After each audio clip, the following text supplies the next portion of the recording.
Kasus hukum yang menyeret Hogi Minaya kembali memantik perhatian luas setelah nama Hotman Paris ikut masuk dalam pusaran perkara ini.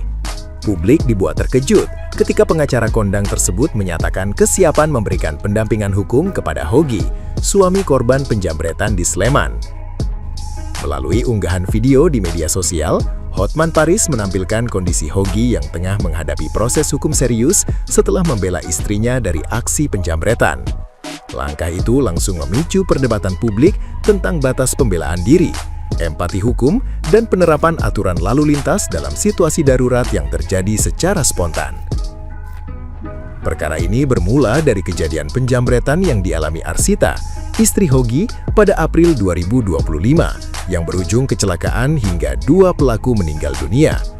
Meski kasus penjambretan dihentikan, kepolisian tetap memproses unsur kecelakaan lalu lintas dan menetapkan Hogi sebagai tersangka berdasarkan laporan model A. Polisi menegaskan penetapan tersebut telah melalui pemeriksaan saksi dan gelar perkara, sementara keluarga berharap keadilan mempertimbangkan niat melindungi keluarga. Dukungan netizen yang budiman mengalir deras, dan keterlibatan Hotman Paris membuat arah kasus ini dinanti banyak pihak. Nah, gimana nih menurut netizen yang terhormat? Silahkan berkomentar ya. Korban jambret, tapi malah jadi tersangka. Jadi ceritanya ada ibu-ibu yang kena jambret di Sleman. Kemudian suaminya berusaha mengejar, namun jambret tersebut mengalami kecelakaan lalu meninggal. Akhirnya suami yang mengejar jadi tersangka karena pelanggaran lalu lintas. Di negeri ini memperjuangkan hak sesulit itu, malah yang bertindak kriminal terlihat seperti dilindungi. Ini adil nggak menurut kalian? 2 pejamret tewas kecelakaan di Sleman. Suami korban yang ngejar jadi tersangka. Jadi abis si ibu kejambretan, si suami mengejar pelaku pakai mobil. Pejamret dipepet, naik ke trotoar, nabrak tembok, meninggal. Suami jadi tersangka dijerat pasal ini soal kelalaian yang menyebabkan orang lain meninggal dunia. Dan pasal satunya lagi soal tindakan sengaja yang membahayakan nyawa. Gimana menurut kalian? Coba si coklat yang ngejar, pasti naik pangkat. Ngejar jambret berakhir tersangka. Baru-baru ini guys, Satlantas Polres Sleman menetapkan seorang suami menjadi tersangka. Gara-garanya suami ini mengejar penjambret tas milik istrinya. Lalu si penjambret ini oleng lalu menabrak tembok dan tewas di lokasi. Dan katanya polisi sudah meminta keterangan saksi, saksi ahli hingga gelar perkara. Akibatnya sang suami terancam hukuman penjara. Coba si coklat yang ngejar, pasti naik pangkat. Prestasi dalam hidupku gak jadi polisi, alhamdulillah. Katanya reformasi Polri, tapi kok polisi masih gini-gini aja sih? Gimana menurut kalian atas kejadian polisi menetapkan tersangka kepada suami yang mengejar penjambret hingga tewas di lokasi? Coba komen di bawah. Tahu kan kasus Hogi Minaya ini, suami yang istrinya dijambret, terus jambretnya sama dia dikejar, akhirnya jambretnya nabrak tembok dan meninggal, dia malah jadi tersangka. Jadi nih si Hogi itu dijerat undang-undang lalu lintas karena dia sudah menyebabkan 2 jambret loh ini meninggal gara-gara dia kejar. Dia ngejar juga gara-gara istrinya tuh dijambret. Nah sekarang gini dah, kalau seandainya Pak Hogi ini tidak mengejar si jambret, oke biarkan saja, saya akan lapor kepada polisi. Apakah harta bandanya yang dijambret itu bakalan balik utuh? Tok. Gue kagak ngerti hukum, bener, gue gak ngerti undang-undang, gue gak ngerti hukum kayak gimana. Cuman maksud gue, masa iya kagak bisa sih? Kan dia kecelakaan gara-gara dia ngejambret. Itu kan resiko pekerjaan jambret, itu resiko pekerjaannya dia. Dan Pak Hogi ini melakukan apa yang semua suami pasti bakalan lakuin. Kok bisa-bisanya kasus penjambretannya gugur, fokus ke lalu lintas, kecelakaan lalu lintas, dan Pak Hogi jadi tersangka. Aku emosi aku nengok berita ini, ya. Jadi mulai besok, kalian itu kalau jadi korban penjambretan, perampokan, ataupun pembegalan, udah kalian ikhlaskan aja harta kalian, ya. Jangan melawan. Jangan sampai nasib kalian tuh sama seperti ini. Udah kita yang jadi korban, malah kita pula yang jadi tersangka. Terkadang aku bingung lah nengok hukum yang ada di Indonesia ini, ya. Kayaknya memang hukum kita itu dibuat untuk menyengsarakan rakyat kecil. Ini maaf ya, bukannya aku melecehkan hukum yang ada di Indonesia, tapi kejadian seperti ini itu udah sering terjadi, ya. Kalian tahu kan berita ini kan? Ini beritanya viral di mana-mana, ya. Dan ini seharusnya diperhatian khusus. buatnya kepolisian ataupun Bapak Presiden. Jadi ceritanya, ini ada seorang istri dijambret, kemudian jambret tersebut dikejar sama suaminya, dan jambret tersebut itu mengalami kecelakaan kemudian meninggal. Kalian tahu, suaminya malah dijadikan tersangka. Kan udah luar biasa kan. Jadi kami sebagai masyarakat kecil itu bingung ketika kami itu menjadi korban kriminal seseorang gitu. Apakah kami harus pasrah ataukah kami itu harus melawan?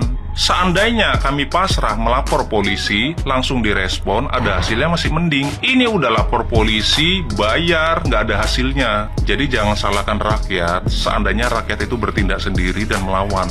Jadi tolonglah ya, buatnya Bapak Presiden Prabowo, dan juganya Bapak Kapolri, Bapak Listio Sigit, tolong Pak ya. Kami sebagai masyarakat kecil itu sekarang risau. Risau seandainya kami itu mengalami tindakan kriminal, tetapi kami bingung apa yang harus kami lakukan. Ya Pak ya. Aduh, gebrakan apa lagi ini? Ini ya, ibaratnya itu begini ya. Ini ada suami istri ya, ini ya. Di depan, di belakang. Istrinya itu kan dijambret. Kalian kalau sebagai suami gimana? Diam atau cuma ya Allah lindungilah istriku? Ya enggak lah. Mesti iku lek awakmu duwe kemampuan pasti awakmu membela diri atau yo seenggaknya yo nguber lah ya. Nah, sama ini yang dilakukan oleh suami ini. Jambret ini dikejar sama suaminya, tapi akhirnya jambretnya itu kecelakaan. Terus apa? Suaminya yang dijadikan tersangka. Ya emang aneh sih. Emang hukum di Indonesia itu emang ya yang seperti ini. Coba, kalau kalian gimana? Sebagai suami gimana? Hah? Bojomu dibegal, dijambret, apa yang kalian lakukan? Ya pasti mbak Uber, awakmu duwe kendaraan ya. Uber jambrete, kecelakaan, awakmu jadi tersangka. Terus gimana? Apa yang harus kita lakukan kalau kita itu di posisi seperti itu? Tolong polisi, bisa jawab nggak apa yang harus kita lakukan? Lapor polisi. Terus gimana lapornya? Gimana ciri-cirinya orangnya kalau kejadiannya begitu cepat? Gimana coba? Oh, orangnya yang jambret itu rambutnya seperti ini, motornya seperti ini. Itu sudah di luar ini ya. Nggak bisa kita itu mikir nomor platnya berapa, orangnya seperti apa. Itu kalau kejadiannya begitu cepat itu nggak bisa. Ini jangan nggak masuk akal ini. Jadi lagi rame banget nih, ada suami jadi tersangka karena menyelamatkan atau mengejar penjambret tas istrinya. Lu bayangin coba. Jadi ceritanya ada penjambret ngejambret tas istrinya dan si suaminya mengejar pelaku penjambret. Tapi ternyata si penjambret itu kecelakaan dan meninggal. Sayangnya si suaminya justru jadi tersangka karena mengejar dan menyebabkan kematian si penjambret. Gua nggak ngerti ya, gua nggak tahu lagi, gua nggak paham. Gua awam soal hukum, tapi maksud gua di hukum itu memang nggak melihat ya batas pembelaan gitu, orang ngebela diri gitu dari tindak kejahatan. Itu hukum nggak melihat itu apa gimana? Gue nggak ngerti ya. Gue nggak paham soal hukum, gue awam. Gue juga nggak mau menyalahkan institusinya karena gue ya mungkin ada unsur yang terpenuhi, ada unsur hukum yang terpenuhi. Tapi maksud gue emang hukum tidak melihat atau tidak memandang ya batas pembelaan diri orang atau korban itu ya. Karena itu kan pembelaan diri, maksud gue dia lagi ngebelain istrinya, keluarganya. Kok bisa jadi tersangka gitu loh. Hukum memang nggak melihat orang ngebela diri ya, nggak ada batasan orang ngebela diri gitu. Jadi apapun bentuk pembelaan diri itu, kalau melanggar hukum tetap akan jadi tersangka. Gue nggak tahu, katanya mungkin nanti ada restorasi justice, tapi maksud gue kan harusnya menurut gue ya bukan menurut gue sih, maksud gue harusnya nggak sampai jadi tersangka kan, walaupun nanti pada akhirnya tidak ditahan, tapi kenapa harus jadi status tersangka gitu loh. Maksud gue itu kan bentuk pembelaan diri ya, bentuk pembelaan diri dari tindak kejahatan gitu. Maksud gue nggak ngerti lagi sih hukum ini kok bisa seperti itu ya. Nggak ada batasan atau nggak ada gitu hukum yang membela atau yang melindungi orang yang ngebela diri gitu, orang yang ngebela diri dari tindakan kejahatan. Itu nggak ada hukum untuk itu. Gue nggak paham ya. Ini bisa jadi bumerang sih menurut gue. Orang jadi takut untuk membela diri dari tindakan kejahatan apapun nantinya karena takut jadi status tersangka.